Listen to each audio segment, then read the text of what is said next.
नमस्कार, बहुजन संवाद में आपका स्वागत है। आज हम चर्चा करने जा रहे हैं जनगणना पर, जो बहुप्रतीक्षित जाति जनगणना शुरू हुई है। जनगणना किसी भी देश के आधार के लिए, ढांचा बनाने के लिए, विकास के लिए, कोई भी प्लानिंग बनाने के लिए ज़रूरी है। लेकिन जब कोई हमको जानकारी नहीं रहेगी कि हमारी कितनी संख्या है, कैसे है, तो हम कैसे प्लानिंग करेंगे? और उसमें खास करके भारत जो जातियों का समुच्चय है, जातियों का देश है, इसमें जाति जनगणना भी ज़रूरी है। अब सवाल है कि इतने दिनों तक आखिर इसका हुआ क्यों नहीं? तो एक ये भी है कि अमूमन ये माना जाता है कि जाति जनगणना खाली जातियों की संख्या उसको बना करके और फिर उस आधार पर उनको राजनीतिक प्रतिनिधित्व दिया जाए। जबकि जाति जनगणना का मतलब केवल संख्या से नहीं है, उनकी पूरी शैक्षिक, उनकी आर्थिक, सामाजिक सब विधिवत उसका आकलन किया जाता है। और फिर वो ज़रूरी इसलिए भी है कि उस आधार पर फिर विकास की परियोजनाएँ बनाई जाती हैं, उनकी सहभागिता ली जाती है और देश को उत्तरोत्तर देश विकास करता है। हमारे साथ जुड़ गए हैं डॉक्टर संदीप यादव जी, आप दिल्ली विश्वविद्यालय में हैं, आपका स्वागत है। हमारे साथ जुड़े हैं डॉक्टर सुनीलम।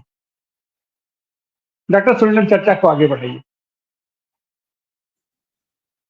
असल में प्रोफेसर संदीप यादव जी हैं यहाँ पर, और संदीप यादव जी को एक विशेषज्ञ माना जाता है सामाजिक न्याय आंदोलन के। आप देश भर में जाना पहचाना आप चेहरा हैं, और दिल्ली विश्वविद्यालय में भी और देश भर में भी लगातार इसके लिए विषय विशेषज्ञ के तौर पर वो बुलाए जाते हैं। तो मुझे लगता है कि सबसे पहले हम इस बात के ऊपर चर्चा करने की बजाय कि जाति जनगणना क्या है, इसका आधार क्या है, हम लोग आज आगे की राह के ऊपर चर्चा करेंगे।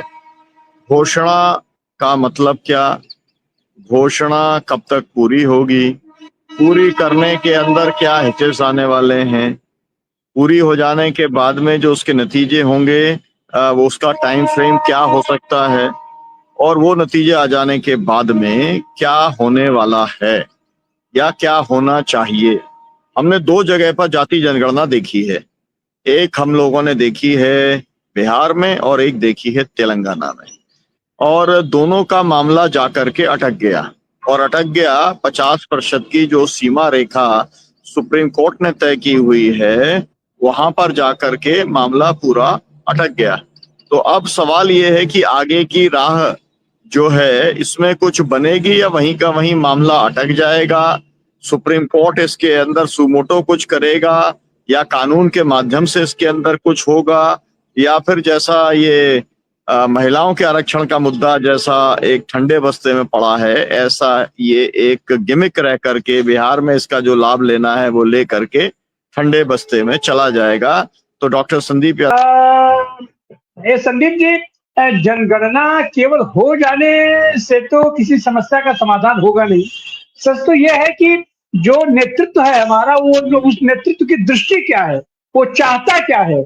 खाली जनगणना मतलब खाली ये संख्याओं का खेल नहीं होता है कि हमको पता चल जाए कि हमारी कितनी संख्या है, हमारी कितना संख्या है। और सहभागिता का मतलब केवल जनप्रतिनिधित्व नहीं होता है।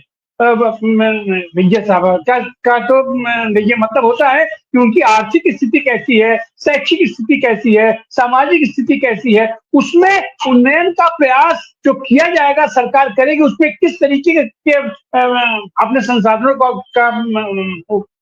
उपयोग करेगी। तो जाहिर सी बात है कि भारतीय जनता पार्टी सच्चे मन से अंदर से वो नहीं चाहती है कि इन सारी चीजों का उनका विकास विस्तार हो, अपना केवल प्रतिनिधित्व। तो सवाल ये उठता है कि जिन्होंने ये जो चीजें मान लिया है, जाहिर सी बात है कि उन्होंने ये मजबूरी में माना है। और अभी तो तक कहा जा रहा है कि ये जो राष्ट्रीय सुरक्षा के मामले में जो इनकी अपना खींचा लेदर हो गई है और इनका पोल खुल गया है, ये लोग ये उसकी तरह से चाहिए, इन लोगों का ये पूरा प्लांटेड है और उसका राष्ट्र भावना की वो जगा करके ये अपना चुनाव जीतना चाहते हैं। ऐसी हालत में इन लोगों ने जाति जनगणना का को स्वीकार तो कर दिया, लेकिन अभी तक इनकी दृष्टि साफ नहीं है कि वो जाति जनगणना किस तरीके से कराएंगे, उसमें क्या क्या उसके आंकड़े लेंगे और फिर उन आंकड़ों का आगे के लिए प्रभाव क्या होगा। तो इसका बहुत मायने है का मतलब है, क्योंकि आंकड़ों से ही तय होगा कि भारत की संपत्ति में, भारत के संसाधन में, भारत के जो पावर स्ट्रक्चर है उसमें जो भारत की जातियां, जाति समूहों का क्या रिप्रेजेंटेशन है, प्रतिनिधित्व कितना है। तो ये देखिए, ये पहला कदम है और बीजेपी ने कोई चैरिटी नहीं की है। पहली बात मैं स्पष्ट कर दूं कि बीजेपी ने तब किया है जब उसको समझ में आ गया है कि हिंदुत्व का जो उसका नारा है वो कमजोर पड़ चुका है, खत्म हो चुका है। अब कोई झंडा उठाने को तैयार नहीं है, खतरे में है उसका नैरेटिव। तब उसने ये दाव चला है, क्योंकि वो जान रहा है कि ईवीएम हो और चाहे पावर हो, इससे बहुत कुछ मैनेज कर रहा है। लेकिन कितने दिन मैनेज करेगा? लोग भी अवेयर हैं, सवाल उठा रहे हैं, बहुत दिन ये चलेगा नहीं। तो इसलिए उनको इस पे वापस लौटना पड़ा है कि हम कुछ इस पे इधर उधर करके और जो भी करेंगे जो चुनाव की जुगाड़, उसमें हम कम से कम अपने को डिफेंड कर पाएंगे कि नहीं, हमने ये नारा दिया, हम वापस आए इस नैरेटिव पर, इसलिए हम जीते हैं। हकीकत में इनको कोई वोट नहीं देने जा रहा है, क्योंकि ये ईमानदार नहीं है। और याद रखिए कि मैंने जैसे बताया कि ये जन आंदोलनों की वजह से आज ये मेन नैरेटिव बना है। राहुल गांधी कह रहे हैं कि हम न्याय करेंगे, अखिलेश यादव, आरजेडी या फिर तमाम सामाजिक संगठन। तो इसका एक सीधा सा जवाब ये है आनंद जी कि इससे भारत में जो सोशल ऑडिटिंग होगी कि कहाँ लोग कम है, क्यों कम है, अगर मध्य प्रदेश के लोगों को अगर वहां 58% है तो क्यों 27 भी नहीं मिला था, 14 मिला था, कब बढ़ेगा, क्यों नहीं बढ़ा, क्या हो रहा था? कांग्रेस की सरकारें थी ना इतने समय तक, कांग्रेस भी क्या कर रही थी? दिग्विजय सिंह बड़ी बड़ी बातें करते हैं, क्या कर रहे थे? बीजेपी की सरकार है, क्या कर रही थी उनकी सरकार? अब क्या 10 साल बाद उनकी नीति बदली है? राजनीति में 10 साल का समय बहुत बड़ा समय होता है। तो देखिए, जो आपका सवाल था आनंद जी कि जातिगत जनगणना के बाद सीधा सा मामला है, पूरे भारत में जो बहुजन है उनका संसाधनों में प्रतिनिधित्व बढ़ेगा, चाहे वो यूनिवर्सिटीज के वाइस चांसलर हो या फिर हॉस्पिटल्स हो, स्कूल्स हो, प्राइवेट स्ट्रक्चर हो, ठेका हो, पट्टा हो, क्यों नहीं है ये? और कब होंगे, कैसे? ये क्या ऐसे ही गुर्बत में जीवन जीते रहेंगे? क्या इनको दबाकर भारत प्रगति कर सकता है? ये वो सवाल है जिसके जवाबों के उत्तर मिलेंगे उसमें, जातिगत जनगणना के आंकड़ों में। बिहार में बहुत सारे लोग अभी गोदी मीडिया वाले कह रहे हैं कि जातिगत जनगणना से बिहार में क्या हुआ। अरे बिहार में 20 लाख लोग जो गरीबी रेखा के नीचे थे, लेकिन वो जुड़े नहीं थे, उस आंकड़े के बाद वो जुड़ गए। कम से कम उनको 5 किलो राशन मिल रहा है, तमाम सरकार की योजनाओं का लाभ मिल रहा है। तो उससे पता चलेगा, जो भारत सरकार नियम बनाती है, कानून बनाती है, योजनाएं बनाती है, उससे लोगों को लाभ मिलेगा। और हर पावर स्ट्रक्चर में जो प्राइवेटाइजेशन है, जो प्राइवेट सेक्टर है, उसमें लोग लोन लेते हैं, भारत सरकार का पैसा है, हमारे टैक्स का पैसा है, उसी से पैसा लेके और डिफॉल्टर हो जाते हैं, उसी से पैसा कमाते हैं और उसमें वो अपनी जाति, धर्म और अपने संप्रदाय के लोगों को रखते हैं। ऐसे देश थोड़ी चलता है। देश का बोझ कुछ लोगों पर 90% रहे और कुछ लोगों पर 1% रहे, ऐसे देश नहीं चलता है। सबको भार भी उठाना होगा और सबको उस संसाधन का मजा भी उठाना होगा। तो जातिगत जनगणना यही इंश्योर करेगी, यही तय करेगी कि ये लोग क्यों मर रहे हैं।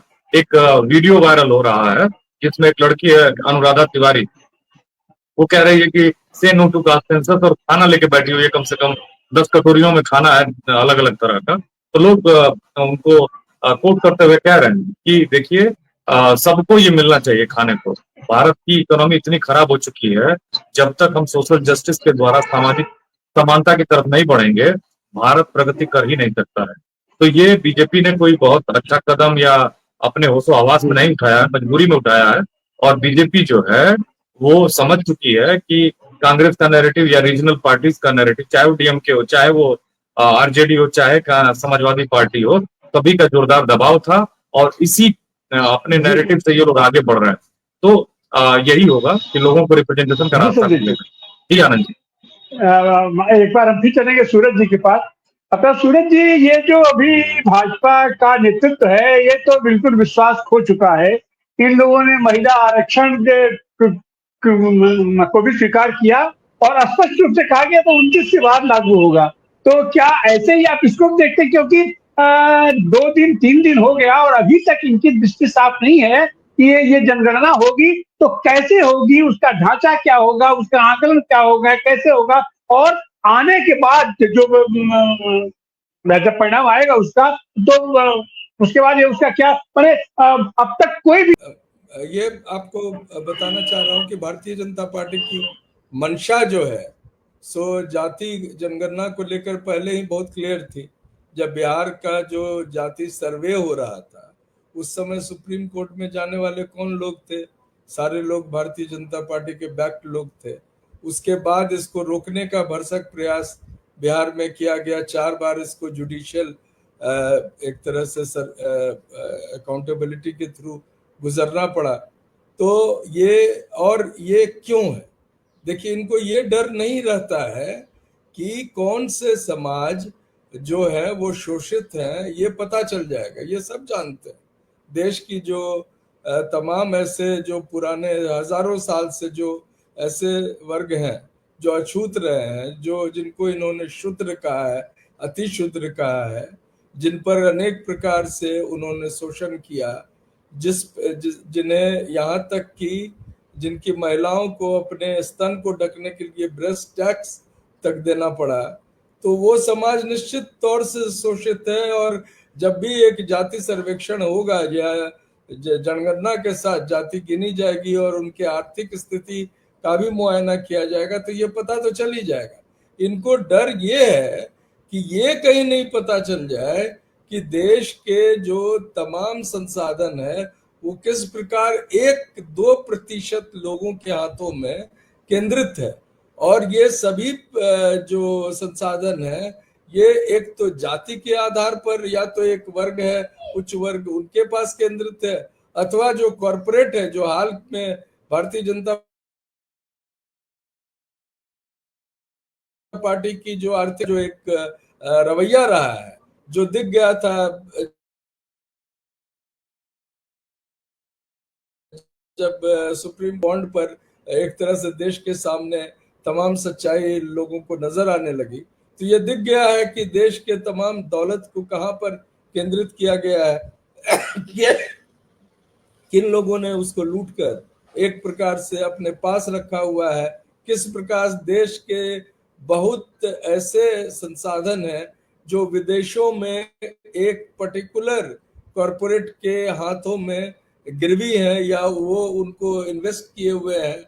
तो ये बातों को पता लगने से उनको डर लगता है, तो वो एक तरह से दे आर बाइंग टाइम। क्यों टाइम बाय कर रहे हैं कि देखिए 2021 में जो शुरू होना था जनगणना, वो जनगणना 2025 में शुरू नहीं हुआ है, यानी शुरू होने के बाद उसको मुकम्मल करने में कम से कम 1-1.5 साल लगता है। तो इनको पता है कि जो आंकड़े हैं वो अभी आने हैं नहीं, लेकिन ये अभी हमारे एक साथी ने सही कहा कि बिहार का चुनाव आने वाला है, वहां पर जो इनको फीडबैक होगी, इनको ये फीडबैक मिल गया होगा कि उनकी स्थिति ठीक नहीं है। और सर मैं एक चीज बता दूं, 2011 में जब संसद का सर्वमान या कहना चाहिए एक तरह से सर्वसम्मति से ये राय बनी थी कि देश के सेंसस के साथ कास्ट को गिना जाए, जिसमें कांग्रेस पार्टी के 2 बड़े नेता ने भारी बेईमानी की थी, पी चिदम्बरम साहब और प्रणब मुखर्जी ने, और इसको एक एनजीओ को दे दिया था। और एनजीओ जो है मंत्रालय मंडल जी बहुत बहुत धन्यवाद। हमारा जी समय हमारा समाप्त हो चुका है। तो एक तो है कि जाति जनगणना को सरकार ने स्वीकार किया है, स्वागत योग्य है, लेकिन वो कैसे होगा, उसका वैज्ञानिक आधार पर होगा या केवल टाइम पास करने के लिए होगा, तो ये सारी चीजें हैं। और खास करके विश्वसनीयता का संकट है कि हम इनके ऊपर कैसे विश्वास करेंगे, कैसे करेंगे। आज की तारीख तक जाति जनगणना कौन लोग करेंगे, क्या करेगा, क्या उसका क्वेश्चन बनेगा, इस पर काम कौन करेगा, ये जिसका नेतृत्व कौन करेगा, ये सारी चीजें हैं। तो निश्चित रूप से जाति जनगणना इन्होंने स्वीकार किया है, बहुत स्वागत योग्य है, लेकिन आने वाले दिनों में इसका क्या स्वरूप होगा, कैसे होगा, इस पर भी हमें नजर रखनी होगी। और खास करके ऐसी ताकतें जो सही माने में इसको वो लागू कराना चाहती हैं और जनता के पास आती हैं और निरंतर इसके लिए आंदोलनरत है, उन सारे लोगों को इसमें जुट करके और इसको सफल बनाना होगा। आप सारे साथी का बहुत बहुत धन्यवाद, बहुत बहुत आभार। सूरज मंडल जी,